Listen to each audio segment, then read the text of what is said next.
Maneshwar is the founder of the GirlScript Foundation, a nonprofit that has impacted over 500,000 students across 65 cities in India and internationally as far as Nepal. She's been featured in Forbes 30 Under 30 for her work, and apart from GirlScript, also works as a dev for education and events with the Nervos Network, an open blockchain platform for innovators to build applications that are decentralized, as well as involved in the first project, which provides $1,000 of fiat and crypto, as well as mentorship for any student entrepreneurs working in Web3. Incredibly excited to have you today, Anubha. If I missed anything in that intro, feel free to jump in. Excited to have this conversation with you today, and I'm really looking forward to chat about the work that I have been doing and maybe learn more from you as well. Absolutely. So I always, when I tell the story of different founders or people that I interview, I like to start at the beginning. Where did you grow up and what was your life like in the days before GirlScript and everything that you're doing today? So I grew up in a tier 3 city in India called Chindwara, which is in state of Madhya Pradesh.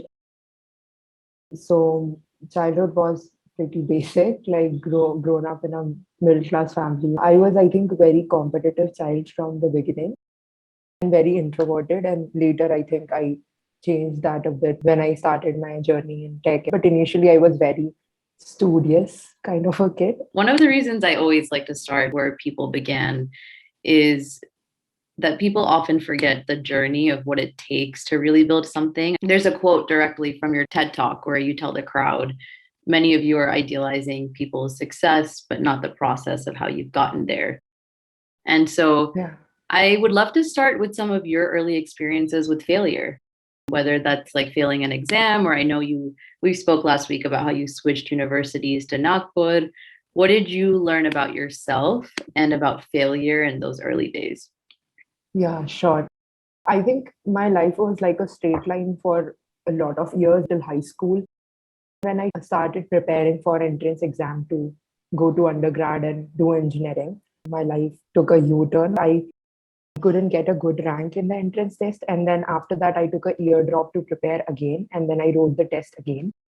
So already a pressure was getting built because all the students who were there with me in my class, they have already taken up engineering. So they used to kind of look down on me sometimes and tell me that, not sure if you're going to make it. So I kind of distanced myself from everyone. And later on as well, when I started looking for different other universities to maybe switch college next year onwards.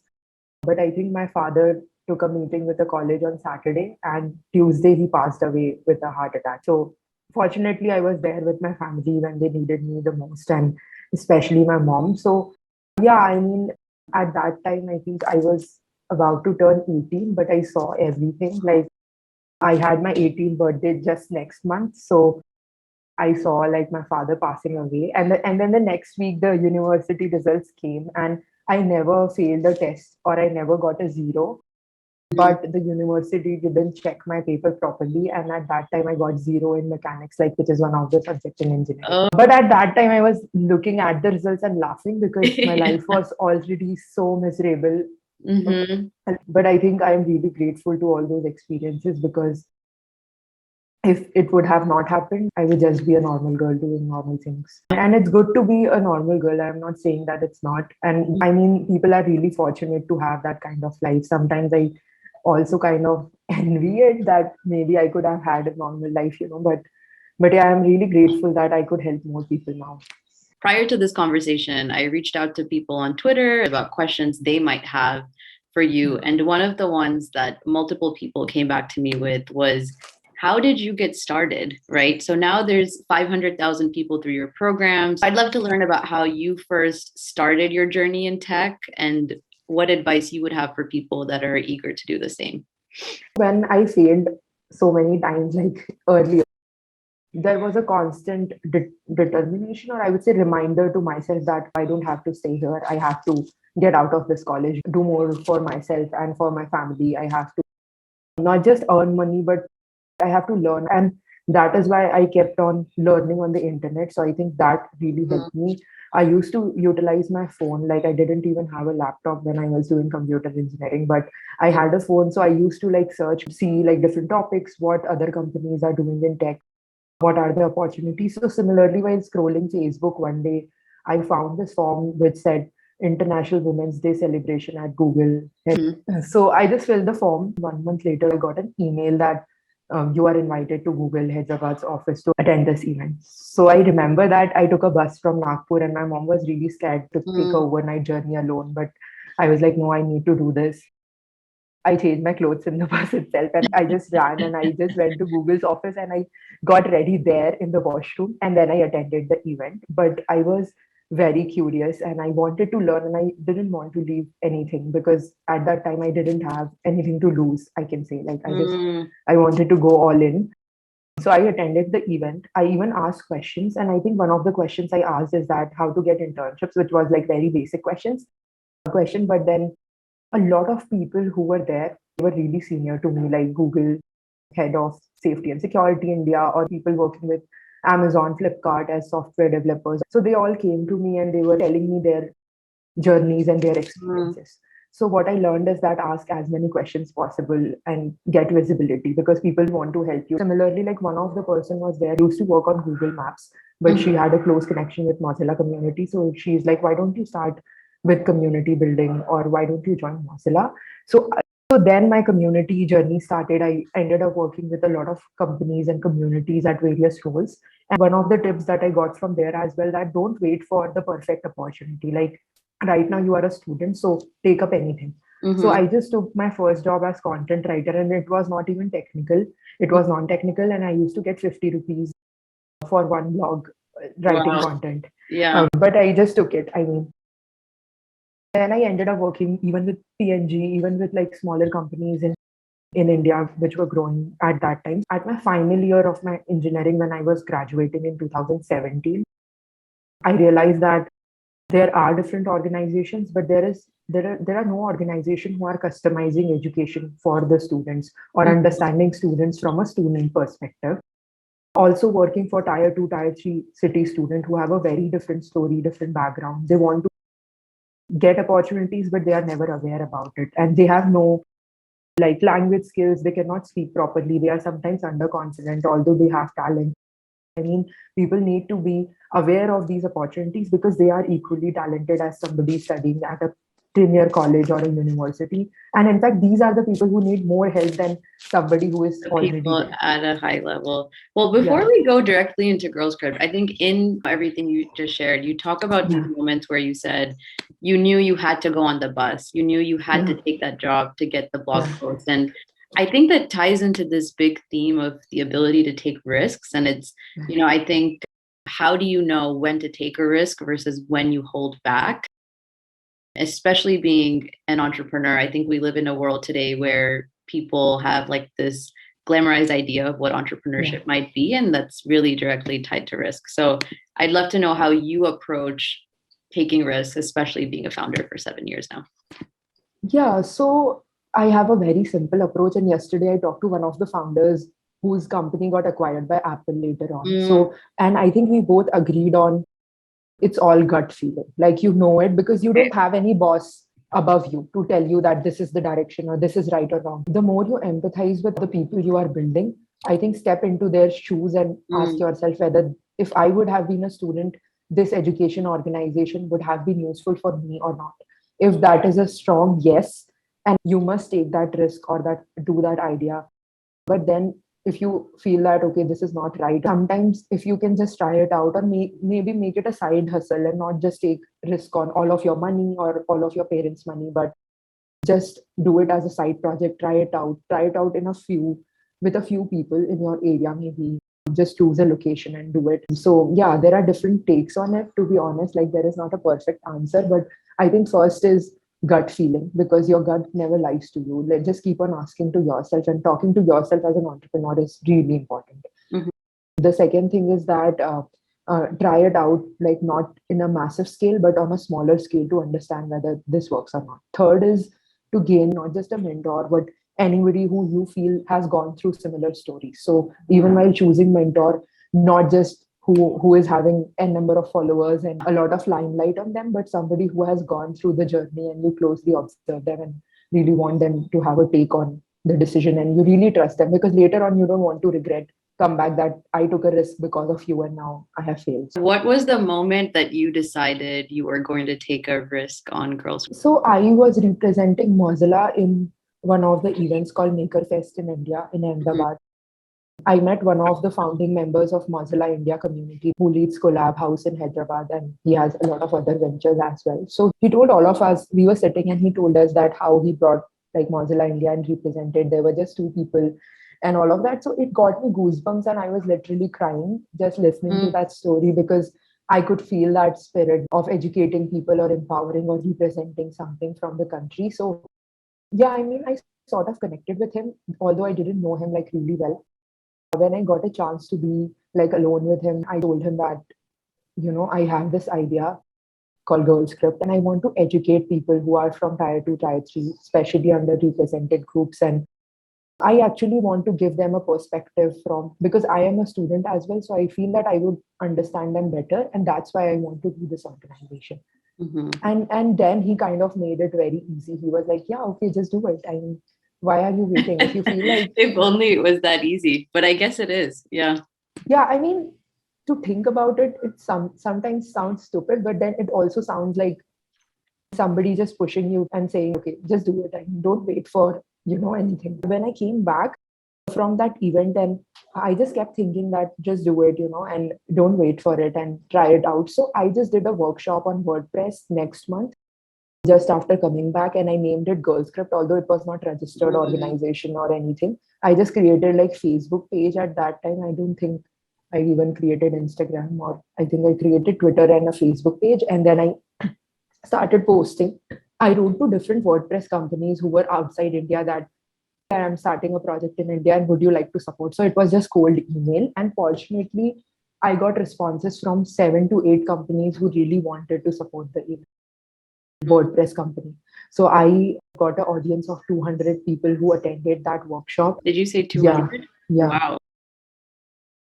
Because I collaborated with a college which already had the infrastructure Got and it. the students as well. So I just organized the workshop there. But for getting that college as well, I had to like go every day, tell them that this is my initiative, please support me, because my own college wouldn't support me. And years later, my college actually invited me and felicitated me, and I have like a big poster of me in the college. Yeah, but at that time I had to literally beg another college to give me the place, and because I wanted to do it for free. And I said that I don't have that kind of money to pay you, because but Mm. I can do snacks and I can do posters and banners and I can give you some sort of like PR if you want for the college, but please let me do it.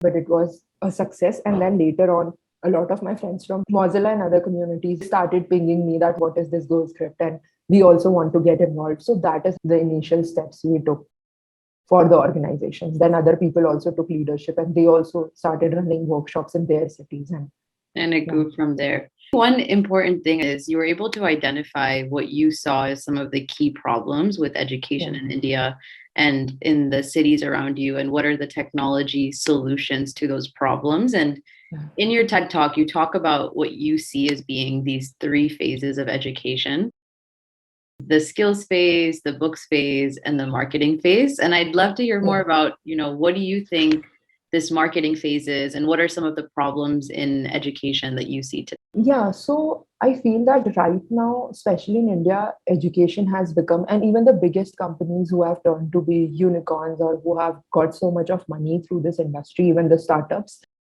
nobody kind of is thinking about how the students feel, what do they need, what are the actual requirements, because the Indian market is so huge and diverse. Everybody just wants to earn money, and kind of Asian parents or Indian parents especially are really scared about their child's future. They are Yeah. really concerned about it, so I think they take advantage of the fear factor they have, and Mhm. they always try to sell it with different titles or with different marketing campaigns to the students, and especially I would say not just to the students but to the parents, because they get trapped easily. So I used to work with, and there was a maid in my house, and she told me these startup people visited her house and then convinced her to actually take up the entire course and got a loan form signed as well from her, like without even her knowing that she is under debt.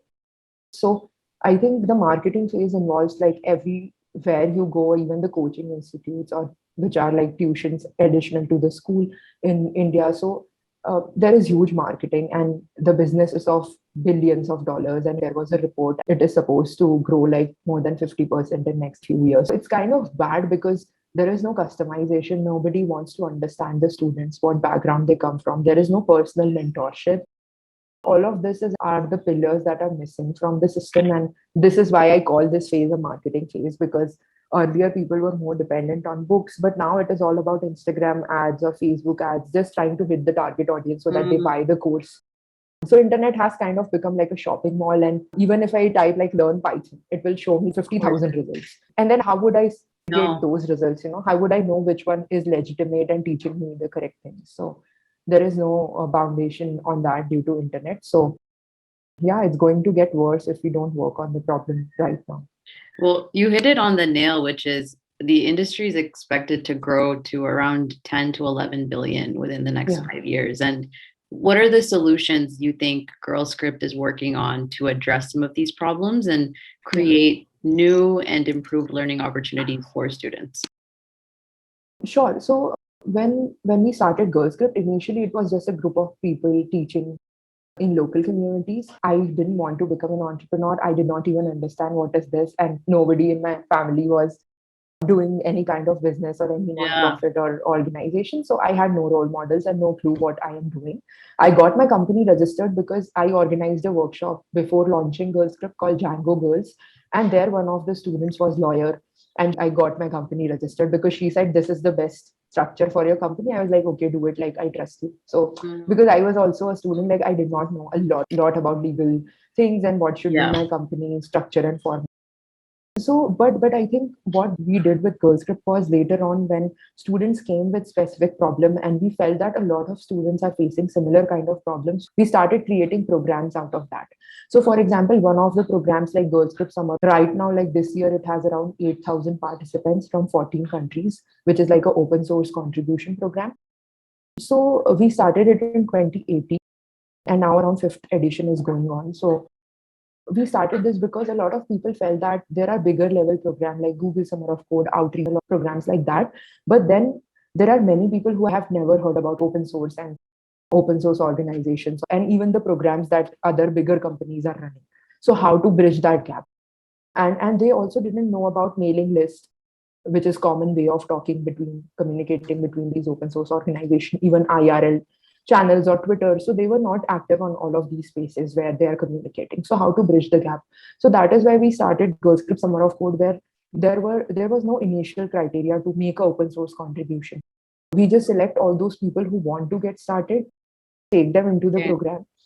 And then we teach them for 1 week what open source is, what GitHub is, how it works, how to push, and then they contribute to the actual projects that take every year.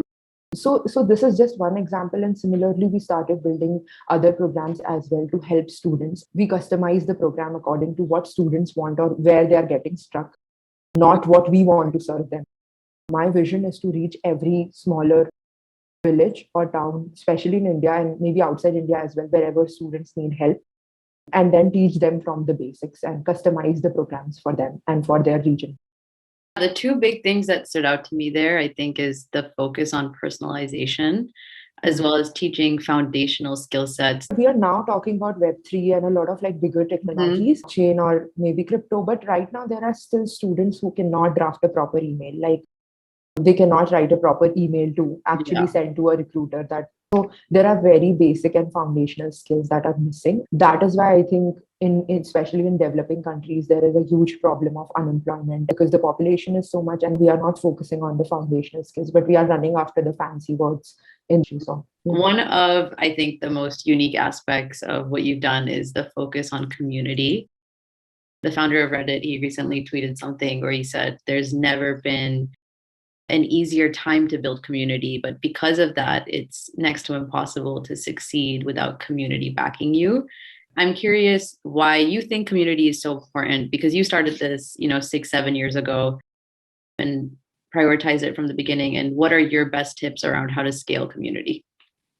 Yeah, I think communities are important. And to be honest, I just started because I wanted to help people. I had no business model. I just started it. But later on, bigger companies started approaching us telling that we want to do outreach for this, or we want to do this hiring event, or we want to conduct this campaign. Then I realized how powerful thing I have built. To be honest, like I have built something Yeah. which is really powerful because these companies also need our help to execute some of the things they want. Um, and right now, even biggest of the companies are spending a lot of their marketing money, I would call it, Mm, into like building communities because they know if they have that trust of people, the faith of people, they would never get out of the ecosystem. When you have people backing you, I think most of the risk of failing in a startup or mm, running a company cuts down because there are people who always support you. And even when you are launching something, there would be talking about you mm. that you won't need to do a lot of things like spend in traditional marketing, but you can just make the product go live with all of these people together. And they will also tell you whenever you are making mistakes, they would also correct you that this is the mistake, or maybe this can be done in this way. So I think, yeah, a lot of benefits are there if you build a community. I think the top benefits of it, because the risk, as I said, of failing would actually decrease. And if you won't have work or any clients or anything, like communities are so powerful that people would come to you and suggest, Mm. why don't you do this? So even when you Absolutely. run out of ideas, it's like it Yeah. just takes you forward. I know you said you started communities very organically. You were trying to Yeah. help people, but I'm sure over the years you've learned lessons around what are the biggest or the most effective things you can do to grow a community that is actually engaged.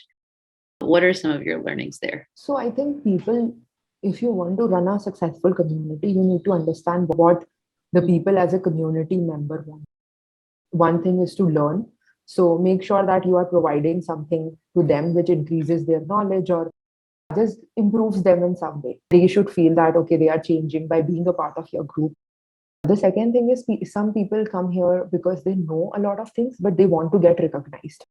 So they Got are it. hidden somewhere and they want to get recognition. And if you set a platform in your community where you can give them recognition, maybe create like different tags or titles for them or recognize them every month. So I think that recognition and rewards is the next thing that you should focus on. The third and the last thing is that their voice should be heard. So they should feel important. If you don't make them feel important, they would start getting disconnected from you. One of the most interesting things about education specifically that's Yeah. interesting when you think about community is on one hand, you want to use software to scale. So Yeah. again, you're operating internationally across 65 cities, but on the other hand, education is best when it's personalized. Yeah. So how do you balance that? How are you able to scale while still personalizing your programs? So what we do basically is whenever we are selecting like participants for any of our programs, we just invite them to join at one of the groups. And to be honest, we don't have like a proper structure. And this is what people like about us. So initially, for I think 1 or 2 years, we were just a community on WhatsApp because we didn't want them to install anything specific just for checking GirlScript notifications. It shouldn't be you are forcing them to use any particular application because that will be a huge turn off for students. We take new program managers for every program who are already studying in a university. So this way we get connected to the youth and we are not like older people who have already graduated handling the programs. So you're saying rather than kind of observe those differences Mhm. yourself, you go directly Yeah. to the people that are living in those cities Yeah. and give them the capacity to like push forward those programs themselves. When you look at the future of technical education, I feel like we have to talk about crypto and Web3. What role do you see crypto playing with GirlScript? And I know you're also personally involved in various DAOs yourself, and if Yeah. you want to talk about that. I believe that because of the Web3 revolution that is going on, there are a lot of changes that I see in the ecosystem, especially related to diversity. Regarding GirlScript, we just did one program right now, which was Web3 focused, and it has around 8,500 participants from around 30 countries. But later on, we want to do like a conference on Web3 because mostly like all Mm, the bigger conferences like Paris Blockchain Week, NYC NFT, like that. So we feel that because India has so much of population, we believe that we should attract more people to come to India and talk to the students here as well and tell them more about this. People are not focusing on educating anyone or what is crypto, how to use it. So there is a huge market and potential in India to do all of these things. And my focus has been education.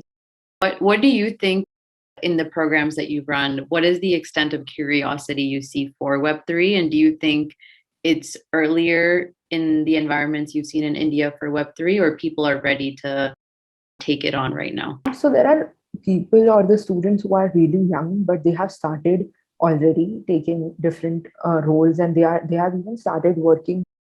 So people in India are really competitive. They just want to grab like every opportunity.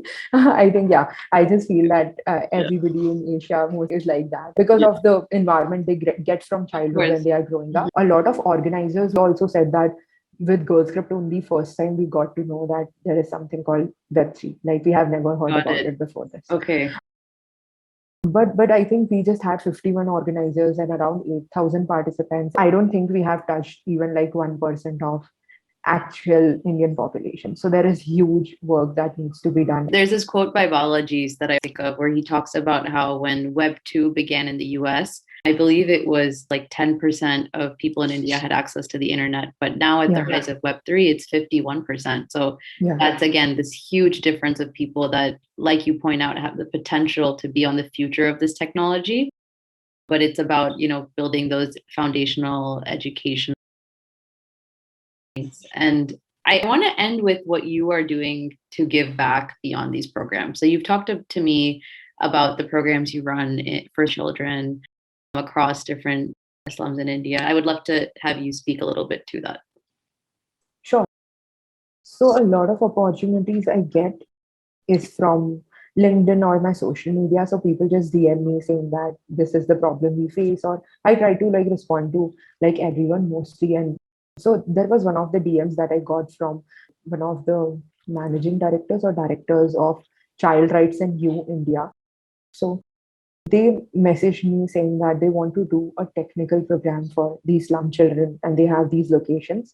We were really skeptical about it because teaching technology to somebody who has like no background in tech, they are still children and like never heard of STEM, never heard of social media. Their parents don't even have mobile or internet. They don't have any gadget in their lifetime. So I think all of these challenges were there. But later on, we tried to figure out a curriculum. We went to the location in Delhi, which was a slum location, and then we talked to all of these people, and they were really interested. We felt that okay, we can do something, and let's take this challenge and do it. So we started with one location in Delhi, and right now, like we have grown to 3 centers. So the program is growing, and now the people from first batch they could actually talk like engineers. They are teenagers in school, but they know what front end means, what back end means, what are the different technologies used for that. They have their own GitHub profile, they have their LinkedIn profile. So they are really, and I would say better than anybody who is taking like an undergrad degree because